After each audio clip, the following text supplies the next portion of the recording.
मुझे हर्ष है कि पवन जी को राहत मिली है। ये पूरी तरह से झूठा केस है। माननीय उच्च न्यायालय ने सही रूप से सुन के हमको कल विस्तृत रूप से ये हमको आंतरिक आदेश दिया है।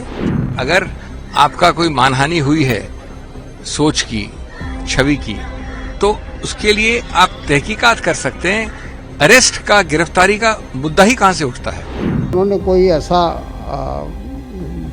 कांड नहीं किया है जिसको लेकर आसाम पुलिस चारों तरफ घूम रही है। चुनाव आयोग को हस्तक्षेप करना चाहिए था कि जब आसाम के मुख्यमंत्री की पत्नी पर ये आरोप लगाया गया तो उनको सीधे पहले चुनाव आयोग जाना चाहिए था कि इस तरह का हमारे परिवार के ऊपर आरोप लगा है और इसकी सच्चाई क्या है वो सामने लाना चाहिए। पवन खेरा जी जो सवाल रेस किए, कांग्रेस पार्टी जो सवाल रेस किए, हमारे प्रवक्ताओं ने जो सवाल रेस किए, वो सवाल का जवाब अभी तक उन्होंने दिया नहीं। सवाल का जवाब ऑपरेशन है, सवाल का जवाब पुलिस एक्शन है, सवाल का जवाब डराना धमकाना है। कांग्रेस पार्टी डरेगी नहीं। Congress party all legal forums और लीगल ऑप्शंस जो अवेलेबल है उसको इस्तेमाल करेगी, लेकिन अपने सवाल पूछते रहेगी, उसका जवाब देना पड़ेगा। मुझे हर्ष है कि पवन जी को राहत मिली है। ये पूरी तरह से झूठा केस है। माननीय उच्च न्यायालय ने सही रूप से सुन के हमको कल विस्तृत रूप से ये हमको आंतरिक आदेश दिया है। मैं आशा और विश्वास करता हूं कि इस प्रकार की प्रतिशोध की राजनीति, इस प्रकार की दबाव की राजनीति बंद हो।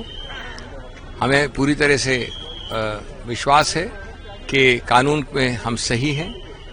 100 व्यक्तियों का निजामुद्दीन में आना जैसे कोई घोर आतंकवादी घूम रहा है, बिल्कुल निराधार चीज है, गलत चीज है।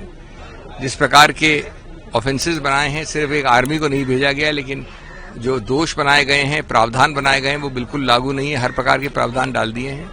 और सबसे अहम मुद्दा कि अगर आपका कोई मानहानि हुई है सोच की, छवि की, तो उसके लिए आप तहकीकात कर सकते हैं।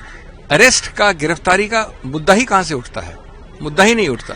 नहीं, माननीय तेलंगाना हाईकोर्ट का फैसला स्वागत योग्य है और एंटिसिपेटरी बेल मिलना और लोग ऐसी अपेक्षा कर रहे थे, क्योंकि उन्होंने कोई ऐसा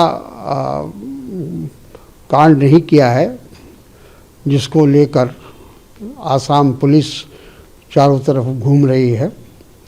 वो एक पार्टी के, राष्ट्रीय पार्टी के प्रवक्ता हैं और उनको जब भी पुलिस चाहेगी उनसे बातचीत कर सकती है, उनसे जो इल्ज़ाम, जो आरोप उन्होंने लगाया उसकी छानबीन कर सकती है। और सवाल ये है कि इसमें सबसे पहले तो चुनाव आयोग को हस्तक्षेप करना चाहिए था कि जब आसाम के मुख्यमंत्री की पत्नी पर ये आरोप लगाया गया तो उनको सीधे पहले चुनाव आयोग जाना चाहिए था कि इस तरह का हमारे परिवार के ऊपर आरोप लगा है और इसकी सच्चाई क्या है वो सामने लाना चाहिए था। देखिए पवन खेरा जी जो सवाल रेस किए, कांग्रेस पार्टी जो सवाल रेस किए, हमारे प्रवक्ताओं ने जो सवाल रेस किए, वो सवाल का जवाब अभी तक उन्होंने दिया नहीं। सवाल का जवाब ऑपरेशन है, सवाल का जवाब पुलिस एक्शन है, सवाल का जवाब डराना धमकाना है। इससे कांग्रेस पार्टी डरेगी नहीं। Congress party all legal forums और लीगल ऑप्शंस जो अवेलेबल है उसको इस्तेमाल करेगी, लेकिन अपने सवाल पूछते रहेगी, उसका जवाब देना पड़ेगा।